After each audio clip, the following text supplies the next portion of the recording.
Olá a todos. Este vídeo ele tem o objetivo de apresentar uma introdução ao R, tá? Que é o que iremos utilizar ao longo das disciplinas de introdução à análise de dados e análise de dados aplicada. Então aqui nós iremos abordar operações aritméticas, algébricas, operações com vetores, com matrizes, construção de uma função e a construção de loops também, né? Então, a primeira coisa a se dizer sobre o R é que ele é um software livre, que você consegue acessar pelo site do RCRAN, dando um Google no site do RCRAN, ele é livre, você instala o R, esta versão aqui é a versão 4.1.2, e quando você, após instalar, abrir o R, vai vir uma página, a visualização inicial é essa. Então, o que é aberto? Primeiro, o R apresenta o console. O que é o console? É o local em que os resultados, as funções implementadas, os comandos implementados e os resultados dessas funções e comandos são apresentados. Você pode programar aqui no console, mas não é o recomendável. O mais recomendável é você utilizar um script. Então, quando você vai iniciar um novo trabalho, você vai abrir um novo script. Eu vou melhorar aqui a visualização para dar um zoom. Preferência de interface gráfica para aumentar a visualização. Okay? Quando você começa um novo projeto, você cria um novo script. Então, por exemplo, nesse script, você faz a programação desejada. Então, as primeiras coisas que nós fazemos é salvar o script. O script é como se fosse um documento do Word, é um editor de texto. Então, você vai salvar esse script em algum local que você deseja. É um arquivo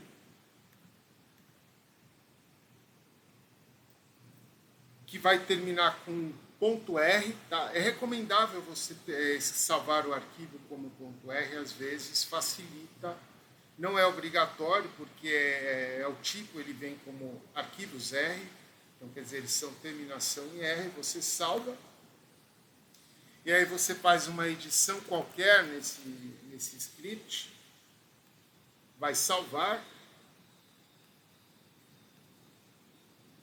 Tá? E às vezes acontece, muitas vezes o R apresenta, a primeira coisa a se lidar é saber lidar com alguns erros de caminho que ele apresenta. Tá? Então, geralmente o que a gente faz? Se esse erro aparecer, você vai em salvar como e sobrescreve, acha o caminho, sobrescreve. Deseja substituir? Sim. E aí, no momento que você vai reabrir o arquivo com as edições que você fez anteriormente, acha o caminho, busca o R e ali você acha o teu script salvo. Bom, nós não iremos usar esse script aqui para a aula de hoje, apenas como exemplo. Eu já tenho scripts prontos para as finalidades da aula de hoje, que eu vou aqui, é como se eu tivesse aberto um script já salvo. Esse script eu irei compartilhar com vocês no Google Classroom. Tá? Então, a primeira coisa que nós aprendemos no R é o seguinte, como que a gente limpa o console? Tá? Limpar o console é limpar essa tela aqui. E uma coisa importante é que quando você limpa o console, você não apaga necessariamente o objeto que você criou. Isso é apagar o objeto da memória, é outro comando que eu irei comentar posteriormente. Okay? Então, outra coisa, quando nós vamos fazer a limpeza do console, o comando é Ctrl R. Tá? Ctrl L, desculpe.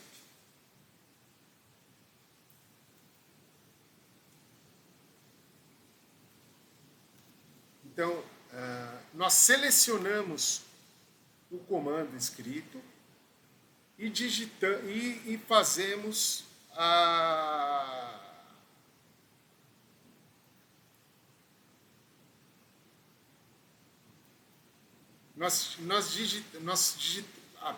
pressionamos as teclas Ctrl mais L juntas, clicando no console, clicamos Ctrl mais L. E aí você limpou o console. Ok? Muito importante também é que quando nós no script digitamos no início da linha o símbolo do jogo da velha, significa que essa linha vai ser um comentário.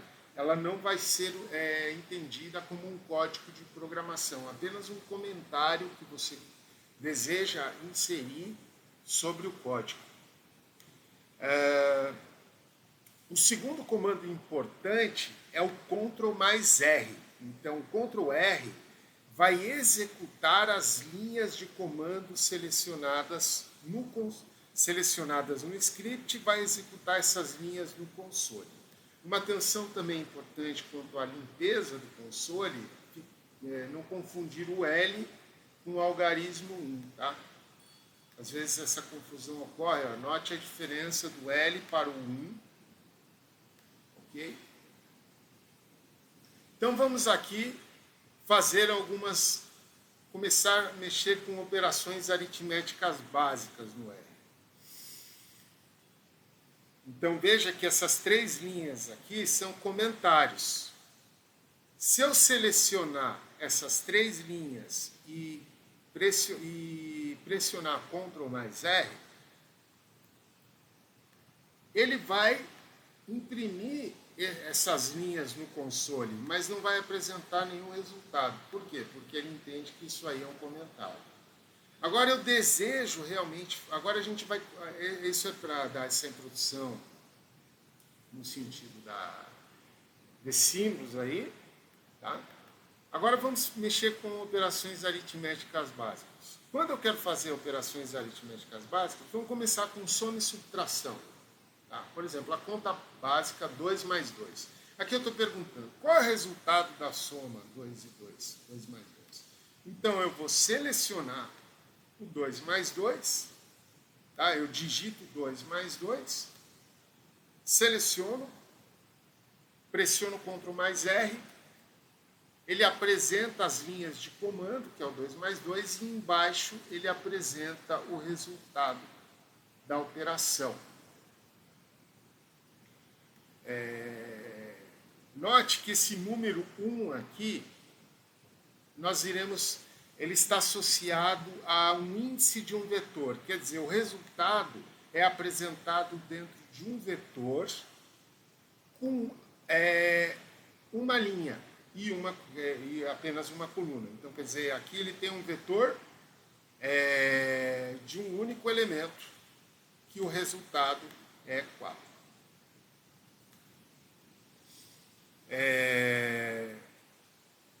Vamos supor agora que eu queira fazer a conta 2,7 mais 5,2.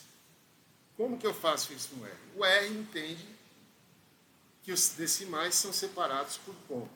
Então, note que eu preciso fazer essa eu vou digitar o 2.7 mais 5.2, ele vai me apresentar o resultado num vetor de um elemento igual a 7.9.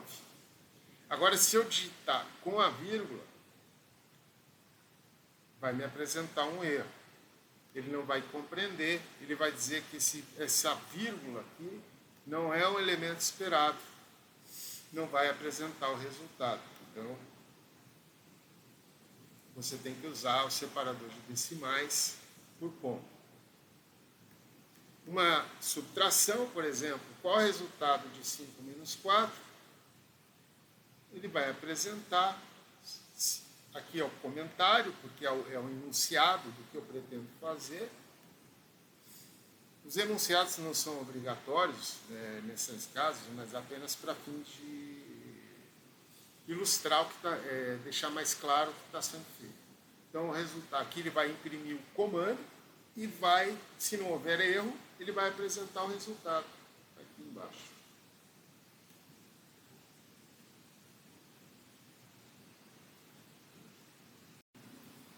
Agora veremos as operações de multiplicação e divisão no R.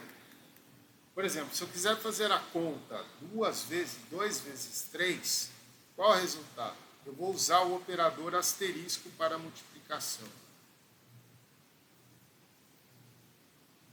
Então, o resultado embaixo, no console, será um 6. Tá? 2 vezes 3, 6. Note que ele entende esta linha como um comentário, ela entende esta linha como um comando e aqui o resultado da operação em um vetor. Vamos supor agora que eu queira fazer a divisão de menos 5 sobre 2. O operador de divisão é a barra. O resultado vai ser menos 2.5 no vetor aqui embaixo.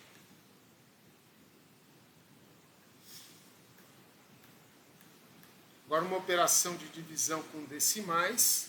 Supondo que eu queira dividir 10.523 por 1.32, eu digito essa linha de comandos, essa linha aqui de comando, esse código na linha, e Ctrl mais R para executar. Vamos agora às operações de potenciação. Quando eu quero fazer, por exemplo, elevar um número a uma dada potência, eu uso o operador circunflexo, acento circunflexo. Então, por exemplo, se eu quiser levar 3 ao quadrado, eu vou digitar essa linha de comando aqui. O resultado é 9. Agora, supondo que eu queira elevar 10 à potência de 5.932, eu vou digitar a linha 10 elevado a 5.932. E vou chegar nesse resultado aqui. Supondo que eu queira elevar a um número negativo, ok? Como 10 elevado a menos 5.932, eu posso digitar dessa forma, 10 elevado a menos 5.932. Que deu um valor nesse formato e é um valor que você entende como um número em notação científica. Tá? Este número em notação científica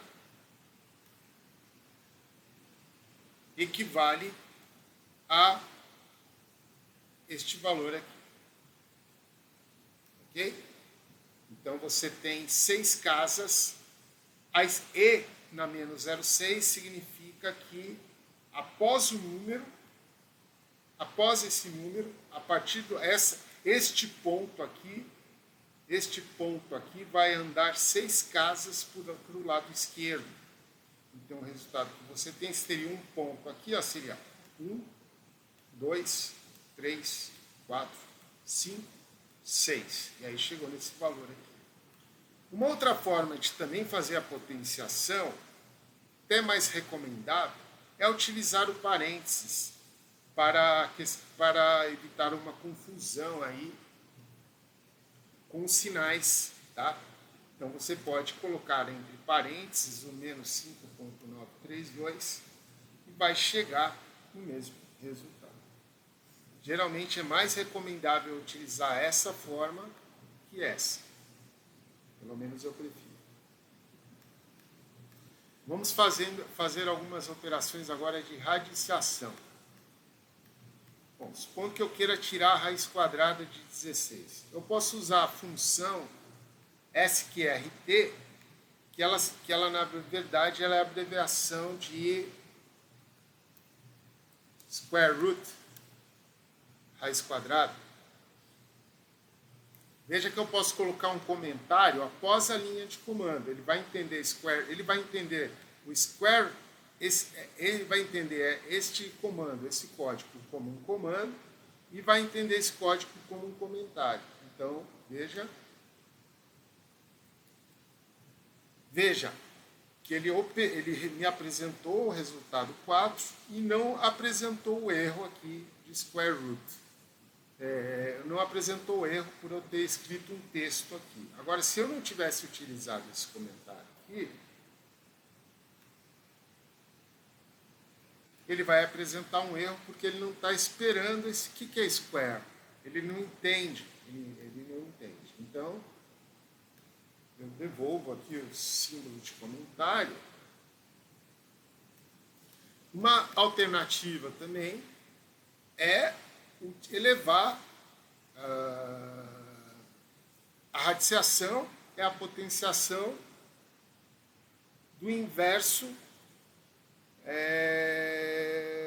do índice, né? da base elevado ao inverso do índice da raiz, inverso da raiz. Então, é a mesma coisa que elevar 16 a 1/2. E aqui você também já vê como elevar uma potência que tenha, por exemplo, uma fração, e aí você utiliza necessariamente, aqui é obrigatório o uso do parênteses, tá? Por quê? Porque ele vai elevar a todo esse elemento 1/2, então o resultado vai ser 4. Ou você elevar a 16 elevado a 0,5, também vai dar 4. Note a diferença e a importância de usar os parênteses aqui corretamente. Se você não utilizar, que conta ele vai fazer? Ele vai elevar, aqui nesse caso, ele vai elevar 16 na potência 1, que é igual a 16, e o resultado ele vai dividir por 2, porque ele vai seguir as ordens de prioridade das operações aritméticas. Muito bem, agora que a gente mexeu com viu essas operações básicas, vamos começar a mexer com objetos no R, que são muito úteis. E é o que na prática nós fazemos em mais do que 99% das vezes, trabalhar com objetos. Então vamos supor que eu atribua, tá? Eu diga que a letra A é igual a 2 e a letra B é igual a 3. Ok? Aí veja, ele guardou na memória agora que A é igual a 2 e B é igual a 3. Como é que eu posso visualizar agora que valores são de A e B? Se eu selecionar a letra A e dar o Ctrl R, ele vai me dizer que é 2, porque ele salvou no workspace, tá? Ele salvou na área de trabalho. E eu seleciono o B, ele vai me apresentar o 3. Quer dizer, ele criou os objetos A e B, ele atribuiu os valores A e B. Se eu selecionar os dois ao mesmo tempo, ele me apresenta os dois ao mesmo tempo, A e B. Eu também posso, é mais formal no R, utilizar essa seta invertida. O que isso está dizendo? Que ele está atribuindo o valor 2, atribuindo a A. E esse aqui eu estou pegando o valor 3 e atribuindo a B. Ok? Se eu fizer isso, eu vou chegar no mesmo resultado. Mas antes, fazer até o recortar aqui, Ctrl X, colocar aqui embaixo.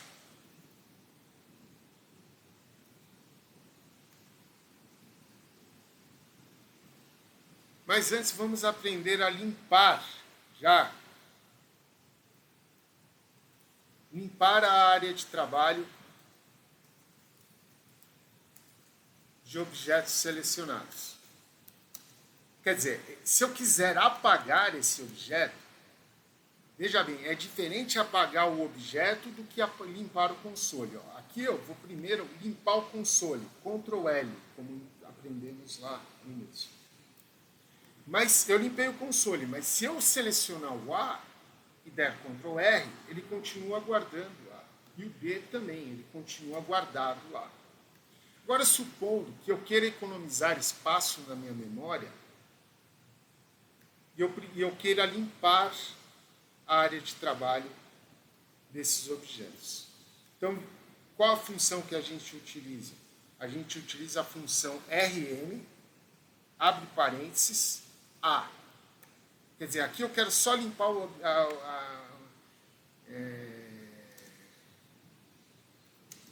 só eliminar o objeto A.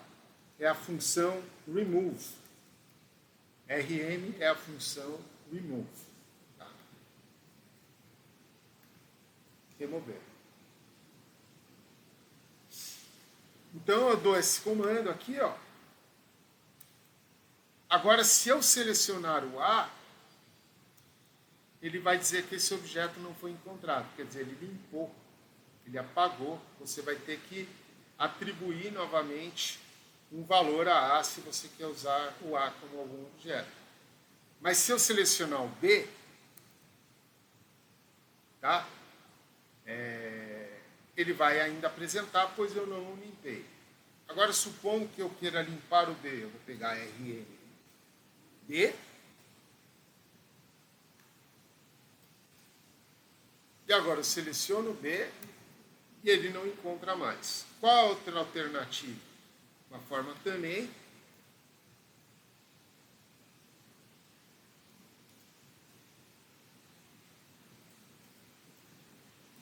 se eu quiser limpar ambos os objetos de uma única vez, vamos supor que eu atribua novamente os valores de 2 e 3 para A e B.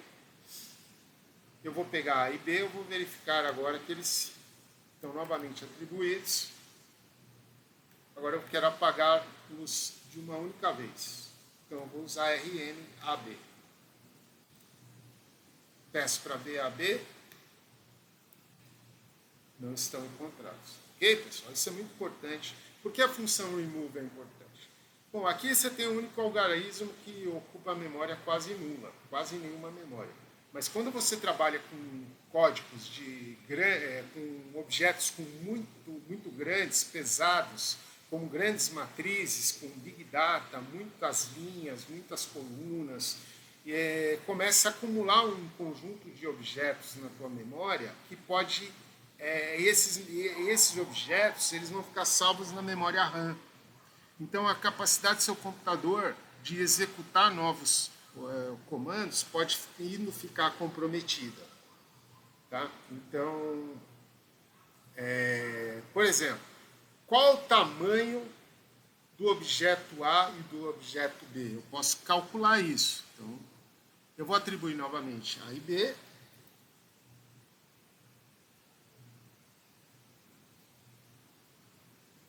Vou colocar acima aqui.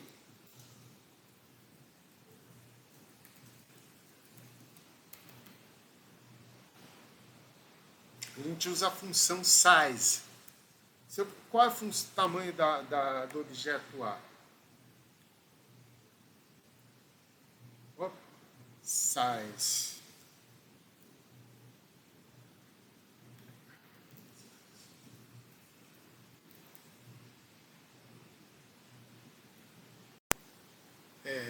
Retomando, quando queremos identificar o tamanho dos objetos, nós usamos a função object size, que ela vai apresentar o resultado em número de bytes desse objeto. Então, por exemplo, o objeto A possui 56 bytes.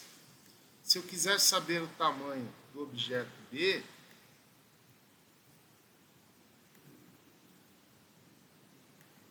faço a mesma coisa, vai me apresentar o número de bytes do objeto B. Ok?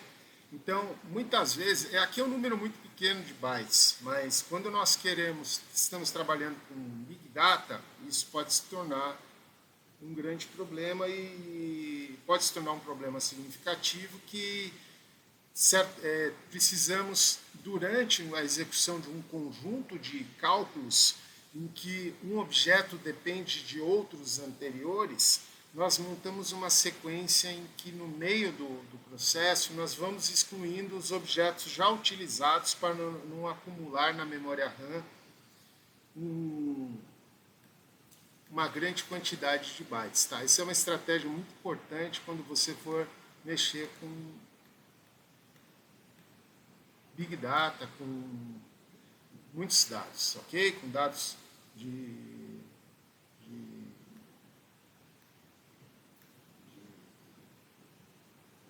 muito tamanho muito grande,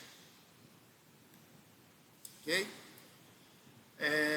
Uma coisa muito interessante, agora voltando à utilização de objetos, aqui nós começamos a mexer com operações algébricas, tá? Quando aqui nós estamos, por exemplo, supondo que eu queira atribuir o valor C à soma de A e B. Então, eu espero que o resultado seja 5. Se eu quero ver o resultado, eu posso escrever embaixo C e Ctrl R, ele vai me apresentar o resultado. Ou, alternativamente,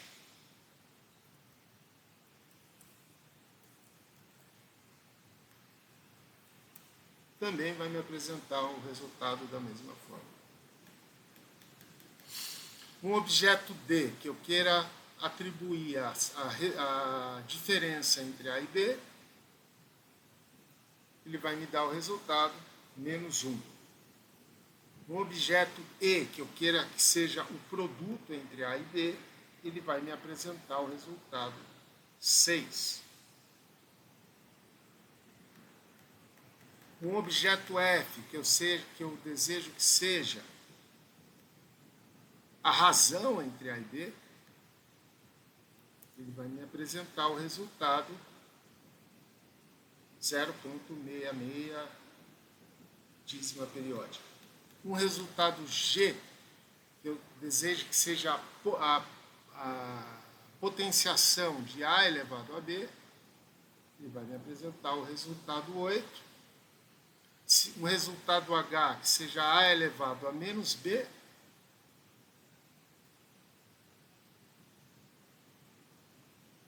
agora eu gostaria que I fosse A, a raiz de A com índice B, raiz B de A, ok? Então eu elevo A a 1 sobre B, que é o inverso da potência. Né? Vou chegar ao resultado. O número E, tá? O número de Euler, muito utilizado, é um número irracional, né? Que começa com 2,718,282 e assim sucessivamente. Vai indo. Como é que eu consigo obter esse valor? Quer dizer, por exemplo, equivale ao... Como que eu extraio esse valor, caso eu deseje? Eu vou pegar a função exponencial de 1. A função exponencial de 1 é a mesma coisa que pegar o número de Euler e elevar a 1. Então você usa exp de 1 para chegar no número de Euler. Agora, quando eu pego E elevado a 2, o exponencial de 2, tá? é equivalente a você elevar o número de Euler ao quadrado. Ok? E aí o resultado é este aqui. Logaritmos. Logaritmos são muito importantes para nós. Então, como que a gente vai mexer com logaritmos aqui? O logaritmo de x com base y. Tá? Eu vou usar, se x for 100, por exemplo, e a base for 10, então eu tenho log de 100 com base 10. Que número é esse? O que é o lugar? Que significa isso? Log de 100 com base 10 é 2. Por quê? Porque eu tenho que elevar 10 ao quadrado para chegar ao valor de 100. É isso que significa. Ou seja, que número eu tenho que elevar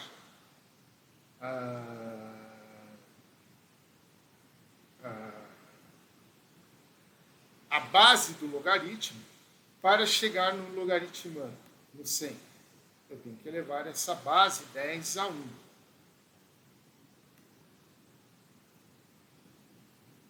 Agora, um tipo de logaritmo que a gente utiliza muito é o chamado logaritmo natural de x. Então, se x for 10, qual a gente chama logaritmo natural também pela notação ln, que é o logaritmo natural de 10. Aqui, nós apenas utilizamos a função log de 10. Quando nós não atribuímos nenhum valor à base, é porque ele entende automaticamente que a base é um número de Euler. O logaritmo natural é aquele logaritmo que sua base é o número de Euler. Então aqui eu pergunto, que número eu tenho que elevar o número de Euler 2.7182 para chegar no valor 10? Então eu pergunto, a resposta vem aqui, 2.302. Se eu pegar esse número de Euler e elevar esse valor, eu vou chegar a 10. Tá?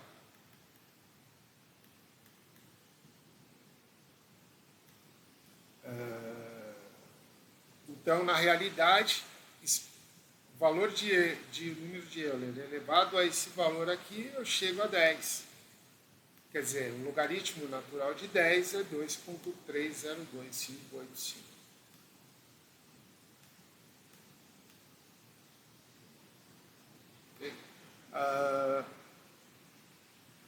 Vamos agora mexer com expressões numéricas. Expressões numéricas são aquelas em que nós queremos fazer uma sequência de operações com algarismos, com números, né? Operações aritméticas com números. Então, vamos supor que eu queira... Aqui eu tenho um exemplo de uma expressão numérica. Antes, vamos falar da expressão numérica, vamos falar do módulo. O módulo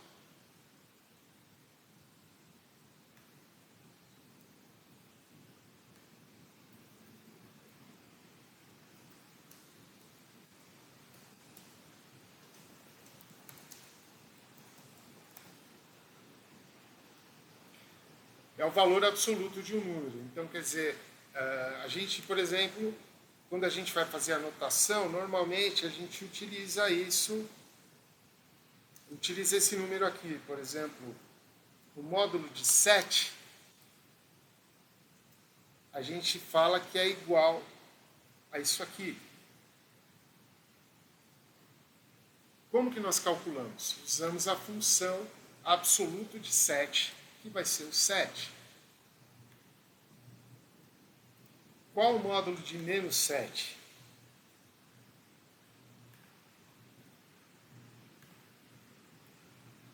É o valor absoluto de menos 7. Que vai dar 7 também.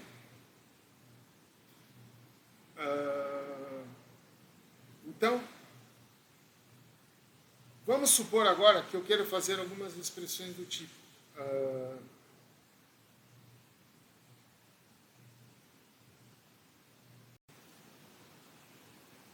Vamos supor que nós desejássemos fazer a seguinte operação aritmética. Esta conta aqui, por exemplo, 2 elevado a 1 sobre 5,5 mais 3 elevado a menos 4, essa soma elevada ao quadrado, esse numerador dividido por logaritmo natural de 5, mais o valor absoluto de menos 7. Como é que seria essa escrita no R? Tá? Bom, antes eu gostaria de apresentar para vocês a função equation do Word, para como escrever essa equação. É importante que vocês saibam escrever em editores de texto para fins de apresentação de trabalhos, de montagem de relatórios, enfim. Então é importante notarem isso, ó, pessoal. Vamos usar a função Alt+, no Word. Tá? Então eu pressiono Alt+,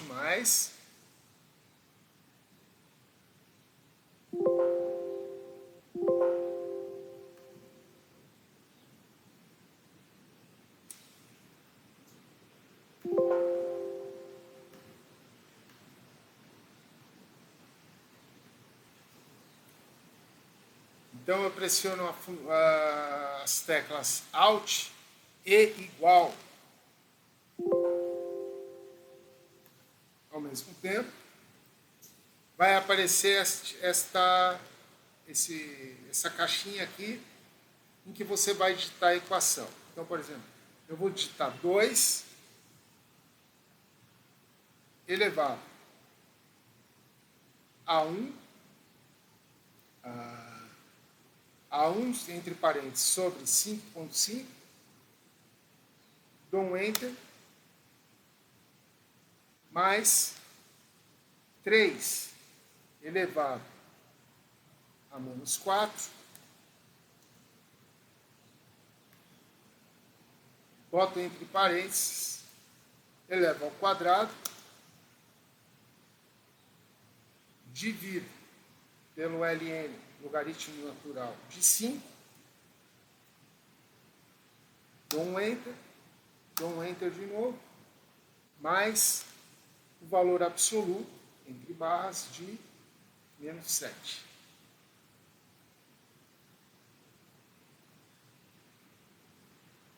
E aí eu tenho o formato desejado. Como que eu vou escrever isso no R? Exatamente dessa forma aqui.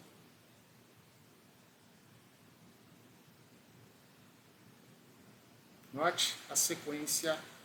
O importante, então, é ficar atento aos parênteses. Tá? Então, e aqui, veja, a única coisa diferente é que eu usei o log e aqui o ln.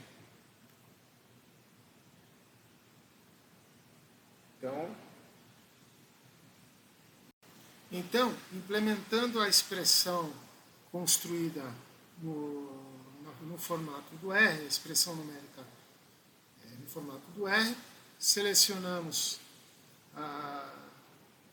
a expressão e Ctrl R, chegamos no resultado desejado, 7,81. Agora vamos considerar operações com expressões algébricas. Considerando os objetos criados acima, A, B, C, D, H e I, utilizando os objetos de A até D, podemos criar um objeto J, que seria o logaritmo, como exemplo, o logaritmo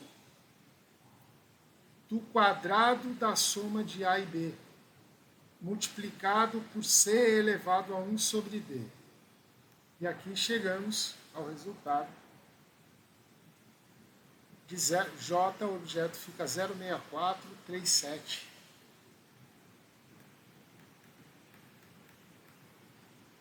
Podemos apagar todos os objetos anteriores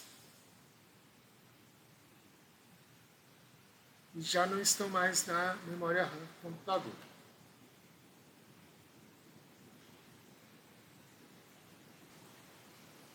Agora falaremos de vetores e operações com vetores.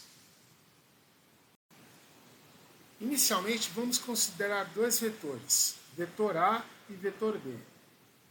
Um vetor A com os elementos 1, 2, 3, ou seja, ele é um vetor com 3 linhas, é uma matriz de 3 linhas com uma coluna, um vetor coluna, então, e um vetor B com os elementos 4, 5 e 6. Vamos fazer, inicialmente, as operações de soma e subtração desses vetores. Vamos criar um vetor C que seja a soma do vetor A com o vetor B. Então, esse vetor C, vamos pegar, criar o objeto vetor A e o vetor B no R. Veja como ele apresenta o objeto vetor A. É um vetor, quer dizer, com uma dimensão, uma coluna com 3 elementos, ou uma linha com 3 elementos. O R não diferencia vetor linha de vetor coluna na hora de apresentar, na hora de escrever e programar e também de apresentar. Ele apresenta na forma de um vetor linha, mas ele também pode ser compreendido como um vetor coluna. Então aqui está o vetor A e aqui está o vetor B criados. Ao criar um vetor C que corresponda à soma do vetor A com o vetor B, iremos fazer vetor A mais vetor B. Criamos o objeto. O resultado é a soma elemento a elemento. 1 mais 4 dá 5, 2 mais 5 dá 7, 3 mais 6 dá 9. O vetor D vai ser a diferença entre o vetor A e o vetor B. Então, você tem 1 menos 4 menos 3, 2 menos 5 menos 3, 3 menos 6 menos 3. Agora falaremos da multiplicação de vetores. Multiplicação de vetores. Tá? Vamos criar um vetor D que seja a multiplicação do vetor A pelo vetor D, do vetor B. Note que para que eu possa multiplicar o vetor A pelo vetor B, pré-multiplicar o vetor A, vetor B pelo vetor... possa pré-multiplicar o vetor A pelo vetor B, eu necessito transpor o vetor A. Por quê? Porque eu preciso de ter a conformidade. Numa multiplicação matricial, o número de colunas da primeira matriz tem que ser igual ao número de linhas da segunda. Então, eu preciso obrigatoriamente transpor esse vetor. Então, essa operação seria definida dessa forma. O transposto do vetor A, que ficaria um vetor, uma matriz 1 por 3, e pós-multiplicada pelo vetor B, que seria uma matriz 3 por 1.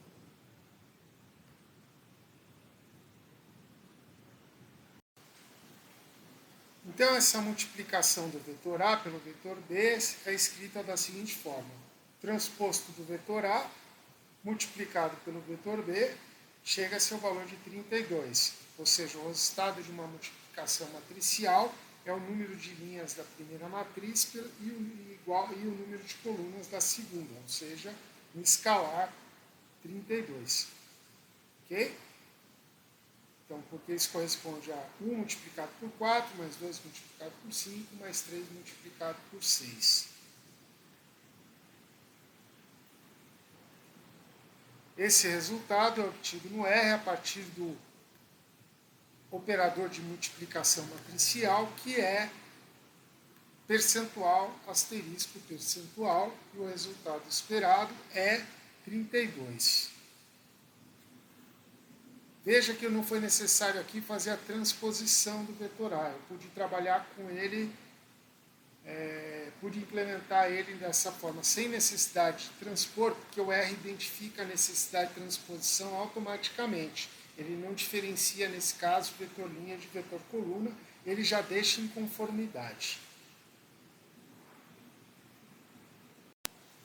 Agora, se nós utilizarmos o operador asterisco, entre dois vetores, nós faremos a multiplicação por ponto, ou seja, multiplicaremos cada elemento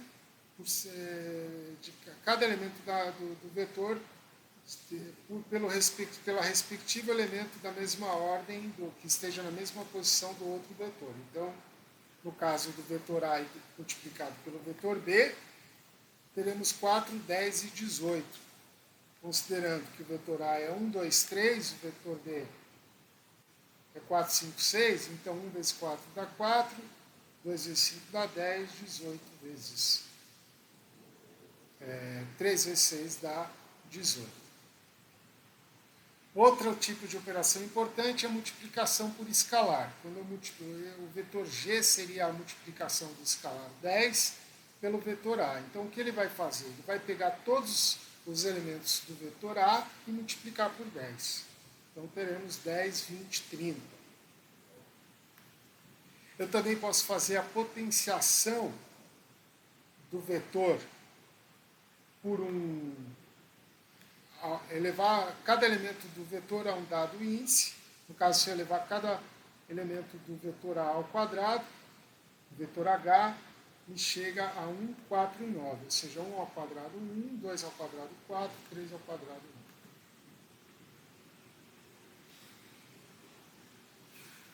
Bom, vamos trabalhar agora com a operação de transposição. Tá? Transposição. O vetor A transposto, que é essa notação que eu estou utilizando, utilizar o sublinhado, o underline, pode ser utilizado como para dar nomes a objetos. Não usar sinais de operação, como menos, mais, são aceitos. Ponto, underline, geralmente são os mais utilizados no R. Então, o T de vetor A vai ser transpor o vetor A. O vetor A transposto vai ser, então, veja aqui o que muda. Aqui você vai ter um vetor de uma linha com 3 colunas. Olha como ele veja aqui, ó. Esses colchetes aqui são os índices. Ó. Antes da vírgula, ele diz qual linha você está. E após a vírgula, você diz qual coluna você está. Então, linha 1, quando não tem nada, vírgula, depois da vírgula, é porque são todas as colunas. Então, é a linha 1, todas as colunas da linha 1. É isso que está dizendo aqui, ó, nesse índice. Ó. Aqui está dizendo todas as linhas da coluna 1, todas as linhas da coluna 2 e todas as linhas da coluna 3.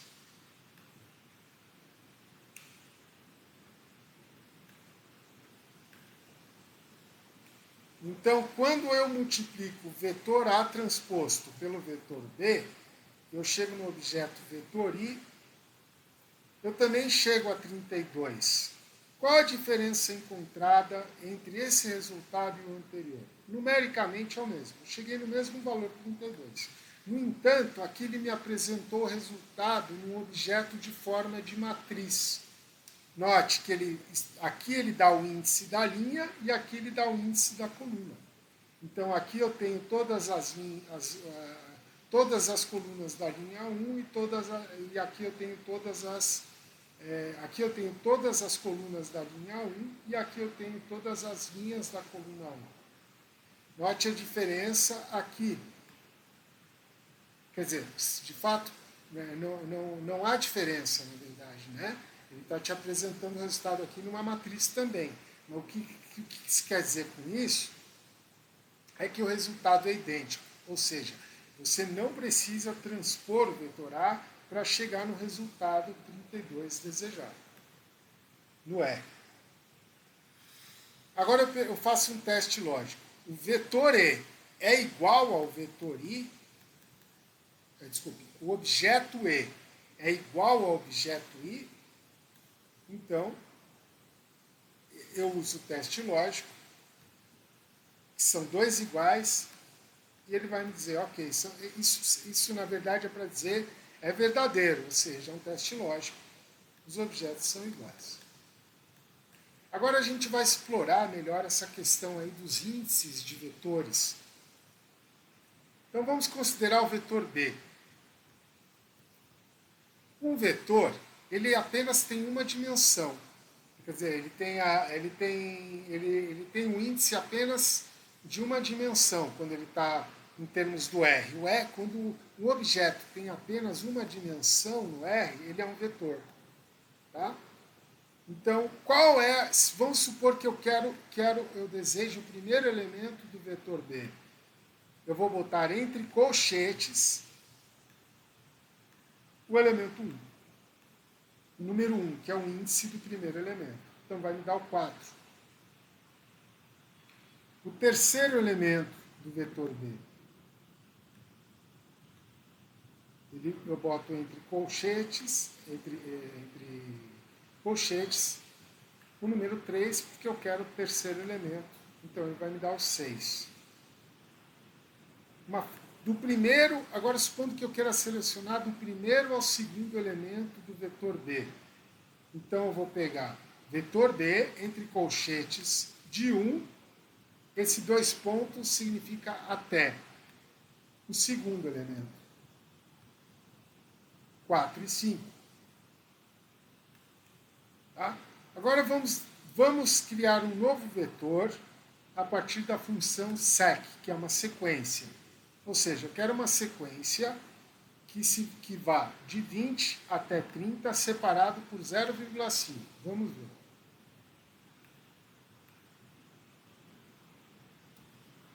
Está aqui. Qual o tamanho desse vetor? Para vetores, caso eu queira saber o tamanho do vetor, eu uso a função length, que é comprimento. Eu tenho 21 elementos. Agora, supondo que eu queira um vetor diferente, eu queira um vetor que comece em 20, termine em 30 e separe e tenha um tamanho de 8 elementos. Eu vou chamar ele de vetor L. Então, ele 20, aí ele vai criar essa sequência. Tá? Qual o tamanho do vetor L? Bom, espero que seja 8. Então, é 8. Agora, vamos selecionar alguns elementos específicos do vetor L.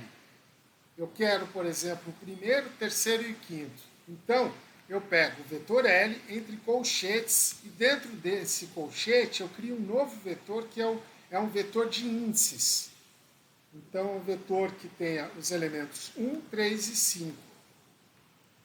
E aí os elementos 1, 3 e 5 são esses aqui.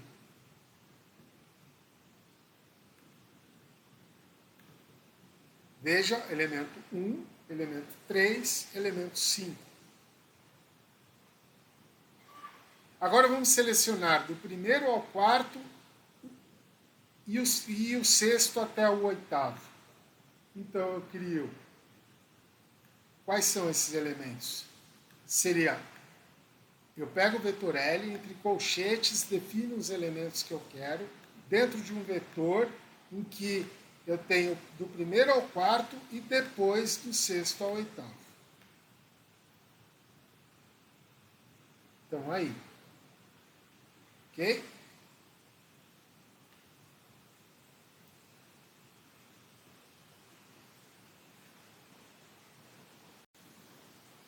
Agora vamos falar de matrizes.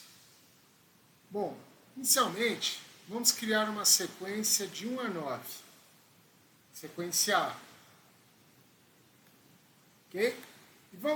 E como é que o R entende uma matriz? Uma matriz para o R, ele pode ser entendido como um vetor dividido em linhas e colunas. Então, vamos supor que eu queira, a partir dessa sequência A, eu criar uma matriz com 3 linhas e 3 colunas. Eu vou usar a função matrix, em que eu coloco entre parênteses a sequência criada acima, o número de linhas nrow igual a 3 e o número de colunas ncol igual a 3. E ali ele me apresenta. Veja o que ele faz. Ele quebra a sequência em 3 colunas. 1, 2, 3, 4, 5, 6, 7, 8, 9. Aqui temos o exemplo de uma matriz. Como que estão os índices? Na horizontal, linha 1, todas as colunas, linha 2, todas as colunas, linha 3, todas as colunas. Nas verticais, todas as linhas da coluna 1, todas as linhas da coluna 2, todas as linhas da coluna 3. É assim que eu entendo esses índices, e assim que se entende, se interpreta esses índices aqui. Agora vamos, trabalhando com esses índices, separar alguns elementos que podem ser de interesse. Primeiro, elemento da primeira linha e primeira coluna da matriz A. Então, você primeira linha, primeira coluna. Qual é esse elemento? É o elemento 1. É o número 1. Primeira linha e segunda coluna é o elemento 4. Elemento da segunda linha e segunda coluna, que é esse aqui, o 5.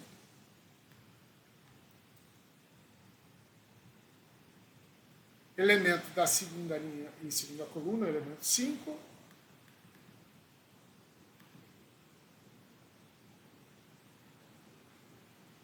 Todos os elementos da primeira linha da matriz A.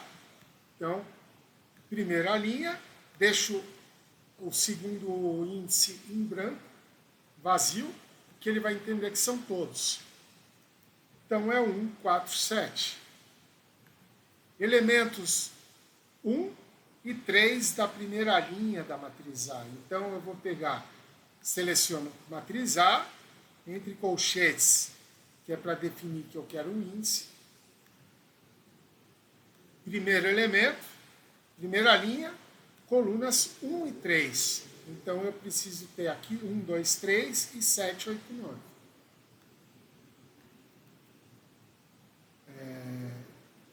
Desculpe, retificando, como eu quero a primeira linha, então eu vou ter a primeira linha das colunas 1 e 3, então eu vou ter 1 e 7, que é o que está aqui. Elementos 1 e 2 da primeira linha da matriz A vão ser os elementos 1 e 4.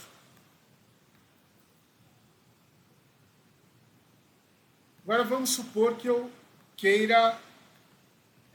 eu vou criar uma matriz B, aqui acima, que é uma matriz de zeros, preenchida com zeros, com 3 linhas e 3 colunas. Está aqui uma matriz de zeros, com 3 linhas e 3 colunas. Agora vamos inserir ou querer modificar elementos dessa matriz. Então, o primeiro elemento, caso eu deseje que seja 10.5, eu vou dizer matriz B, linha 1, coluna 1 é igual a 10.5. E peço para rever a matriz. Está lá substituído. E assim sucessivamente. Agora iremos fazer operações com matrizes. Tá? Vamos criar uma matriz C, em que vai ser uma sequência que vai de 2 até 10, com 3 linhas e 3 colunas. Então, eu tenho esta matriz aqui. Bom, eu já tenho uma matriz A, eu tenho uma matriz A e uma matriz B já criadas. A soma e a subtração de matrizes pode ser realizada a partir da operação aqui, do operador de soma. Uma matriz da A, matriz D, que seja a soma da matriz A com a matriz B. As matrizes são de mesma ordem, então ele vai somar elemento a elemento e vai chegar nesses valores aqui. A subtração, de forma análoga, usando o operador de subtração da matriz A menos a matriz C, por exemplo, vai ser a matriz F, que chegou a esse resultado aqui, menos 1, esses valores aqui, que ele vai subtrair elemento a elemento da matriz A menos a matriz C. Transposição de matrizes. Bom, vou chamar de matriz A transposta, o operador de transposição é o T minúsculo. Ele vai transpor a matriz A. Lembrando que a matriz A era essa aqui, o que ele transpôs aqui em cima. 1, 2, as colunas passam a ser linhas. 1, 2, 3, 1, 2, 3, 4, 5, 6, 4, 5, 6, 7, 8, 9, 7, 8, 9. Fazendo a multiplicação matricial, de forma parecida como fizemos com os vetores. Eu quero, por exemplo, uma matriz G que seja o produto da matriz A após multiplicada pela matriz C. Então, elas podem ser multiplicadas entre si, pois o número de colunas da primeira é igual ao número de linhas da segunda. Então, a matriz G, está aqui o resultado da multiplicação. Matriz H é o transposto do vetor A multiplicado pela matriz A. Então, lembra, o vetor A é isso aqui. Tá? Como ele, na realidade é um vetor coluna, então na realidade precisaria transpor. Por quê?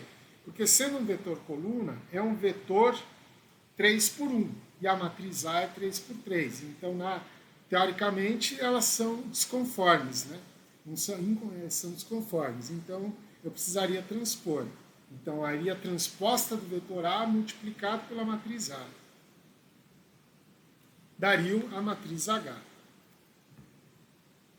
Então, como eu tenho um vetor transposto 1 por 3 e uma matriz 3 por 3, o resultado tem que ser 1 por 3, não? Que é o que se chegou aqui.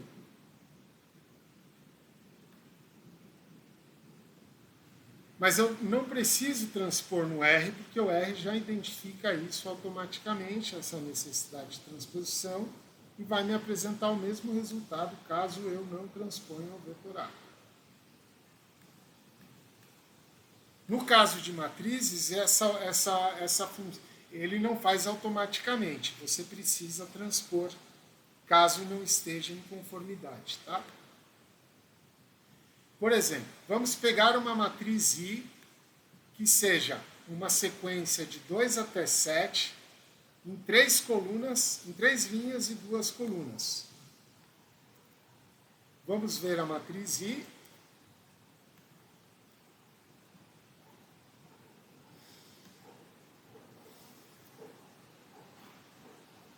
Três linhas e 2 colunas, uma matriz 3 por 2. E uma matriz J seria o transposto da matriz I. Tá? Uma matriz I transposta é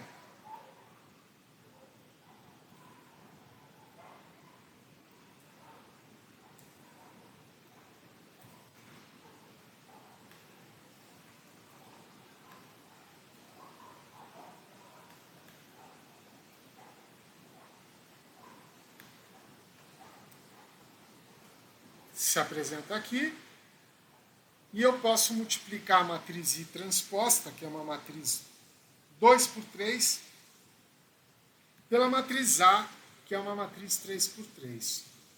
O resultado vai ser também uma matriz 2 por 3, que é o número de linhas da primeira e o número de colunas da segunda. E aqui estão os resultados. Determinantes. O operador para determinante é o det, é a função det. O determinante da matriz A, que é uma matriz 3 por 3, é 0. Isso é importante para nós, mais à frente terá implicações importantes para nossas finalidades de aplicações do método dos mínimos quadrados ordinários para estimação dos modelos por mínimos quadrados ordinários. Vamos pegar uma matriz L, que eu vou fazer um sample, quer dizer, eu vou embaralhar os valores da matriz A para trocar de ordem. Então, cada vez que eu rodo essa função, eu tenho um novo embaralhamento. Ele vai embaralhar a matriz L, a matriz A, chegou nesses valores.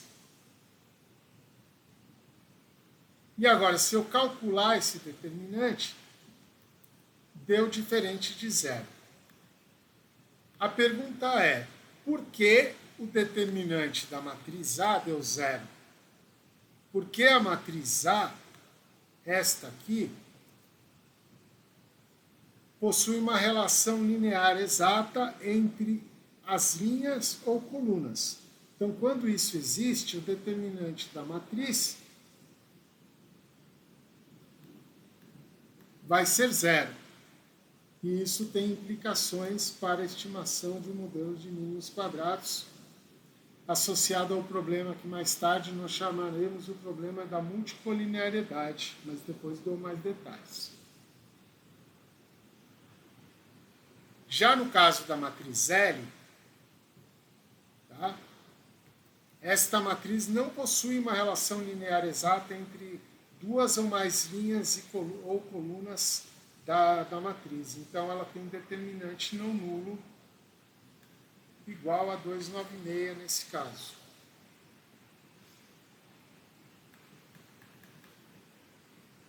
Inversão de matrizes.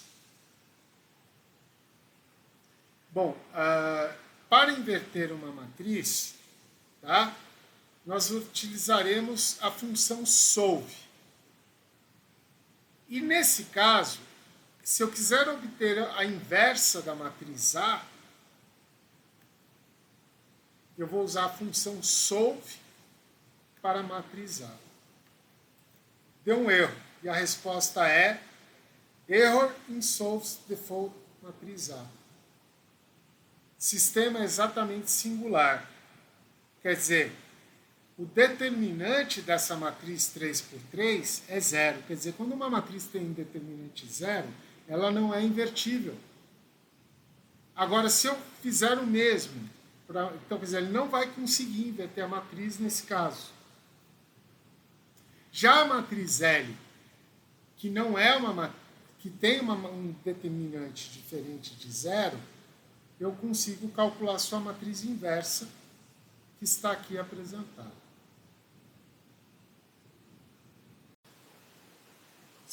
Então, aqui encerramos esse vídeo com esses conceitos e com esses exemplos de aplicações no R, e eles servirão para as finalidades iniciais da disciplina, e na sequência da disciplina nós introduzimos conceitos adicionais. Isso é a recomendação de vocês procurarem implementar todos esses códigos, tá? E chegar nesses resultados para treinar os conceitos e a obtenção desses resultados. Bons estudos!